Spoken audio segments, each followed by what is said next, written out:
اصول بتا رہا تھا کہ بڑے بڑے اصول ان کے کیا ہیں، اور ہنیمن نے جو تجربے کیے اور اس کی روشنی میں اس نے کچھ استنباط کیے، اس میں اس نے جو بات جہاں چل رہی تھی وہ یہ تھی کہ جسم کے رد عمل کی بات کی تھی۔ اس سلسلے میں بعد میں جو دنیا میں تحقیق ہوئی ہے، اس نے ہنیمن کے نظریات کو باقاعدہ سائنسی طور پر درست قرار دیا، اور یعنی اس کے حوالے سے تو درست قرار نہیں دیا، جو سائنس نے دریافتیں کی ہیں انہوں نے ہنیمن کے نظریے کی تائید کی ہے،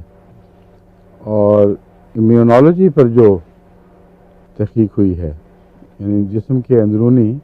نظام دفاع پر، وہ تو حیرت انگیز ہے۔ اور یہ جو خیال تھا کہ اتنا ہلکا دوا کا اثر ہو اور اس کو جسم کس طرح محسوس کر سکتا ہے، کس طرح اس کے خلاف رد عمل کر سکتا ہے، اس کو بھی باقاعدہ سائنسی تجارب نے تقویت دی ہے۔ اس سوال کو، اس کے حق میں بہت سے شواہد تجارب کے بعد ان کے سامنے آئے ہیں۔